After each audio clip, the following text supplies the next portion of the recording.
कहानी की शुरुआत में हम एक औरत की झलक देखते हैं और वहीं क्रिस नाम का एक आदमी एक कैफे में बैठकर 9:08 होने का इंतजार कर रहा था। समय होते ही उसने दरवाजे की तरफ मुड़कर देखा और निराश होकर वहां से चला गया। इसके बाद क्रिस लास वेगस में एक मैजिक शो करने के लिए गया, जहां वो चीजों के होने से पहले ही उनका पता लगाने वाला था और इसके लिए उसने दर्शकों में से एक औरत को स्टेज पर बुलाया, जिसके बाद उस औरत का नेकलेस गिरने से पहले ही उसने इस बारे में बता दिया। उधर दर्शकों में बैठकर एक आदमी और एक औरत क्रिस पर नजर रखे हुए थे। असल में क्रिस को अपने मैजिक शो के लिए ज्यादा पैसे नहीं मिलते थे और इसीलिए वो अक्सर अपने जादू का इस्तेमाल कसिनो में भी करता था। और वैसे भी क्रिस पूरा भविष्य नहीं देख सकता था, वो बस ये देख सकता था कि अगले 1-2 मिनट में क्या होने वाला है, वो भी सिर्फ अपने साथ। तभी कसिनो में जुआ खेलते वक्त वहाँ के स्टाफ को क्रिस पर शक होने लग गया और ठीक उसी समय पर क्रिस ने कैमरा की तरफ देखा, जैसे मानो वो उनकी सभी बातें सुन सकता हो। और जैसे ही उन्होंने सिक्योरिटी को क्रिस की तरफ भेजा तो वो तुरंत ही वहाँ से उठकर कैश काउंटर पर चला गया, जहाँ उसकी नजर एक आदमी पर पड़ी जो बंदूक के दम पर कैश काउंटर को लूटना चाहता था। और जब एक पुलिस वाले ने उसे रोकने की कोशिश की तो उसने उस पर गोली चला दी, लेकिन असल में ये सब अभी हुआ नहीं था।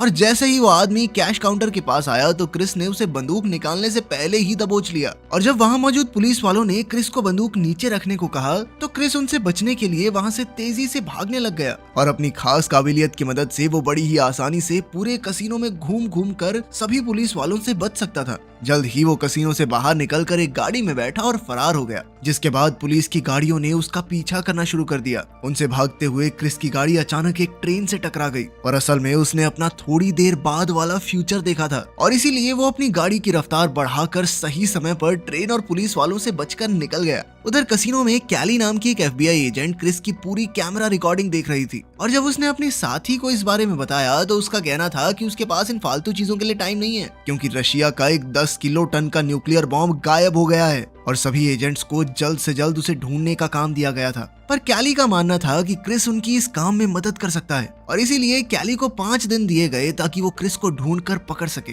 अपने सीनियर्स से ऑर्डर मिलते ही कैली ने कसिनो के सिक्योरिटी हेड से पूछताछ करना शुरू कर दिया। उधर क्रिस ने एक गैराज में पहुंचकर एक बूढ़े आदमी को $20,000 दिए, जिसके लिए उसने क्रिस को शुक्रिया अदा किया। उन दोनों ने आपस में थोड़ी बातचीत की, जिस दौरान उस बूढ़े आदमी ने क्रिस से कहा कि उस लड़की को भूल जाए, पर क्रिस ने कहा कि उसने पहले ही उस लड़की को 9:08 पर उस कैफे में आते हुए देख लिया था। पर क्रिस का कहना था कि वो किसी भी हाल में उससे मिलना चाहता है। वो कैफे में भी उसी लड़की का इंतजार कर रहा था। तभी क्रिस ने फ्यूचर में देख लिया कि कैली उससे मिलने आ रही है। उस बूढ़े आदमी ने क्रिस को वहाँ से निकल जाने को कहा, पर क्रिस वहीं रुककर कैली की बात सुनना चाहता था। कैली ने गैराज में आते ही उसे न्यूक्लियर बॉम्ब के बारे में पूरी बात बताई और उसकी मदद मांगी। और जब क्रिस ने इसके लिए मना कर दिया तो उसने क्रिस को गाड़ी चोरी करने के इल्जाम में अरेस्ट करने के लिए पुलिस वालों को बुला लिया। लेकिन अभी ये सब हुआ नहीं था और ये देखकर कि कैली उसके साथ क्या करने वाली है, क्रिस तुरंत वहाँ से निकल गया। उधर एक आदमी और औरत क्रिस के बारे में पता लगाने के लिए कसिनो के सिक्योरिटी हेड को मार रहे थे। अगले दिन क्रिस एक बार फिर से उसी कैफे में बैठकर 9:08 होने का इंतजार कर रहा था,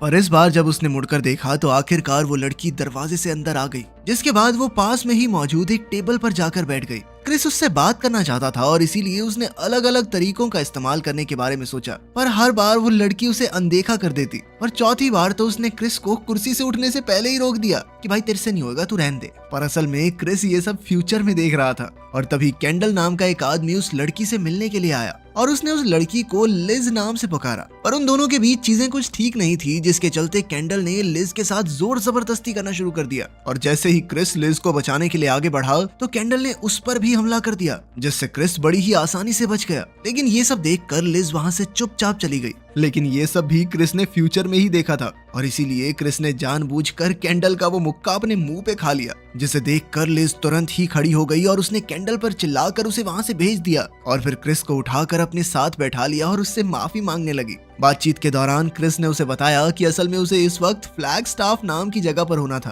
पर अफसोस उसकी गाड़ी चोरी हो गई। और उसकी ये बात सुनकर लिज ने उसे लिफ्ट देने की बात कही, क्योंकि वो भी उसी तरफ जा रही थी। उन दोनों के निकलने के बाद कैली और उसके साथी कैफे में पूछताछ करने के लिए पहुंचे, जहां उन्हें पता चला कि क्रिस दिन में 2 बार ठीक 9:08 पर वहां इंतजार कर रहा था और आज उस औरत से मिलने के बाद वो काफी देर तक कैफे में ही रुका रहा। और तभी एक वेटरेस ने कैली को बताया कि वो दोनों कहां पर जा रहे थे। इसके बाद हम उसी आदमी को देखते हैं जिसने कसिनो के सिक्योरिटी हेड को मारा था। वो भी गैंग के साथ मिलकर उस न्यूक्लियर वेपन को अनलोड कर रहा था, जिसके बाद कोट पहने हुए एक आदमी ने उससे कहा कि उसे तुरंत क्रिस को ठिकाने लगाना होगा क्योंकि FBI को उसमें बहुत दिलचस्पी है। उधर क्रिस और लिज एक बस्ती में पहुंचे जहां हर हफ्ते लिज एक दिन बच्चों को पढ़ाया करती थी और इसी दौरान क्रिस ने भी बच्चों को अलग अलग मैजिक ट्रिक्स करके दिखाई। रात को वापस आते वक्त लिज अचानक से क्रिस के कंधे पर ही सो गई, पर आगे रास्ता खराब होने की वजह से उन दोनों ने रात एक होटल में रुकने का फैसला किया। पर कमरे में एक ही बिस्तर था, जिस वजह से क्रिस ने गाड़ी में ही सोने का फैसला किया। उधर पुलिस को उन दोनों के होटल में होने के बारे में पता चल गया और साथ ही उन्हें खबर मिली कि न्यूक्लियर बॉम्ब भी उनके देश में आ चुका है, जिसके बाद कैली ने अपनी सारी ताकत क्रिस को पकड़ने में लगा दी ताकि वो उनकी मदद कर सके।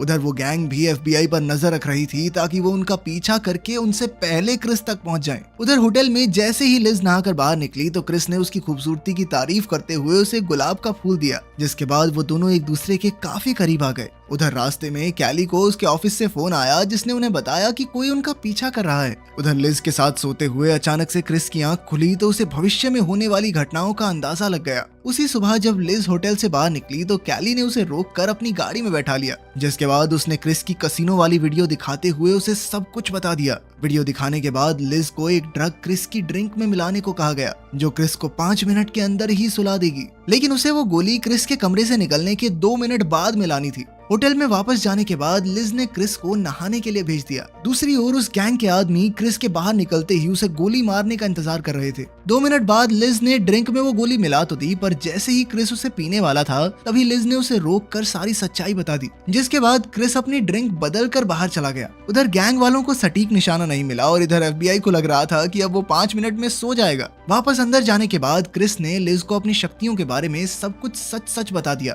पर लिज को लग रहा था कि शायद क्रिस को कोई धोखा हुआ है। पागल है क्या ये? और अपनी बात को साबित करने के लिए क्रिस ने टीवी ऑन किया और आने वाली खबर पहले ही बता दी। साथ ही उसने लिज को बताया कि वो भविष्य में बहुत आगे नहीं देख सकता, बस 2 मिनट बाद की चीजें देख सकता है। लेकिन न जाने कैसे लिज के साथ अपनी मुलाकात उसने कई दिन पहले देख ली थी। ये सब सुनकर लिज काफी हैरान थी, पर उसे समझ नहीं आ रहा था कि FBI उसके पीछे क्यों पड़ी है। जिस पर क्रिस ने उसे बताया कि ये देश की सुरक्षा की बात थी, वो भी अपने देश को चाहता है, लेकिन सिर्फ 2 मिनट आगे देखने की शक्तियों से वो उनकी क्या मदद करेगा। इसके बाद क्रिस ने उसे $10,000 देते हुए 45 सेकंड बाद वही सब करने को कहा जो उसने कागज पर लिखा हुआ था। उधर कैली को अब शक हो रहा था कि तभी उसकी नजर सामने से आ रहे क्रिस पर पड़ी जो बिल्कुल ठीक था। तभी क्रिस ने अपनी घड़ी की तरफ देखते हुए खाई में छलांग लगा दी, जिसके बाद सभी FBI एजेंट्स भी उसे पकड़ने के लिए भागे। उधर गैंग मेंबर्स ने भी उसे गोली मारने की कोशिश की, पर वो बड़ी ही आसानी से उन गोलियों से बच गया। उधर लिज ने कहे मुताबिक बाहर जाकर अपनी गाड़ी चालू करके खाई की तरफ भेज दी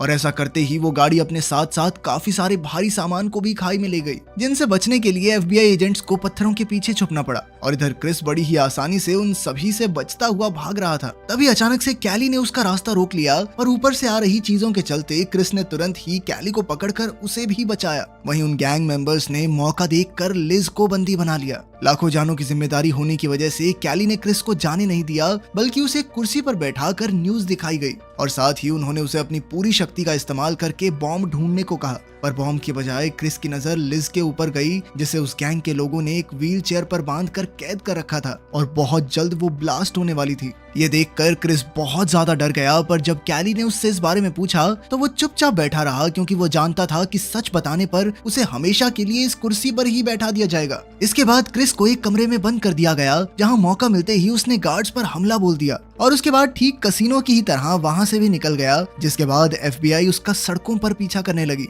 अब क्रिस एक मल्टी लेवल गैराज की छत की तरफ भाग रहा था और इसीलिए कैली बाकी एजेंट्स को नीचे छोड़कर अकेली क्रिस के पीछे गई, जो उस वक्त कोने में खड़ा होकर छत को देख रहा था। और जब कैली ने उससे सवाल किया तो उसने बताया कि अगले 2 घंटों में गैंग वाले लिज को यहीं पर मारने वाले हैं। पर फिर कैली कहने लगी कि हो तो ये भी सकता है कि गैंग वाले उसका इस्तेमाल करके तुम्हें मारना चाहते हो, लेकिन क्रिस इस बारे में पहले से जानता था और इसीलिए उन दोनों ने एक साथ मिलकर ये काम करने का फैसला किया। जिसके बाद क्रिस बिना डरे छत पर चलने लग गया और ये मौका देखते ही पास ही में मौजूद गैंग मेंबर्स ने उस पर गोलियां चला दी, जिसके बाद क्रिस ने मरने का नाटक किया और उधर FBI एजेंट्स ने उस गैंग मेंबर को खत्म कर दिया। कैली जानती थी कि वो इस तरह से लिज को नहीं बचा पाएंगे और इसीलिए उसने क्रिस को और ज्यादा ध्यान लगाने को कहा और ऐसा करने पर क्रिस को एक सफेद वैन का नंबर दिखाई दिया जिसमें वो लोग लिज को लाने वाले थे। FBI ने तुरंत ही उस वैन को एक हार्बर में ढूंढ निकाला, जिसके बाद उन्होंने क्रिस के साथ मिलकर एक प्लान बनाया। इसके बाद हम देखते हैं कि कुछ गैंग मेंबर्स लिज को उस वैन में बिठा रहे थे। वो निकलने ही वाले थे कि तभी FBI भी वहां पहुंच गई,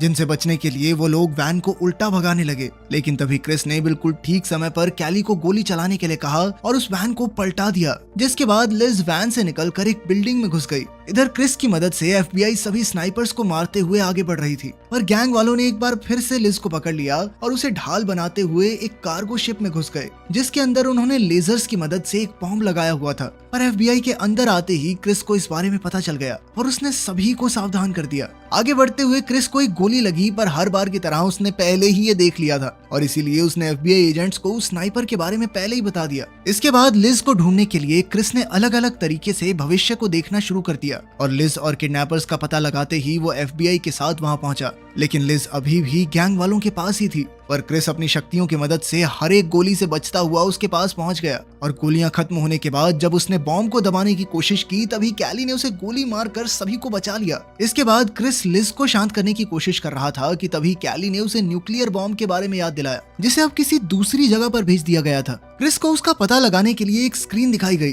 जिस पर ध्यान लगाते ही उसे एक अजीब सा एहसास हुआ और उसने तुरंत सभी लोगों को नीचे झुकने को कहा और उसी वक्त एक बहुत बड़ा धमाका हुआ। और असल में तो क्रिस ने ये सारी चीजें लिज के साथ बिस्तर पर लेटे हुए ही देख ली थी, जिसके बाद उसने कैली से कहा कि वो उसकी पूरी मदद करेगा, पर उसकी एक शर्त थी कि लिज इस सब से बाहर रहेगी। कैली के मान जाने के बाद क्रिस ने लिज को ऐसे ही कह दिया कि मुझे बाहर कुछ काम है, जिसके बाद वो कैली के साथ उस बॉम्ब को ढूंढने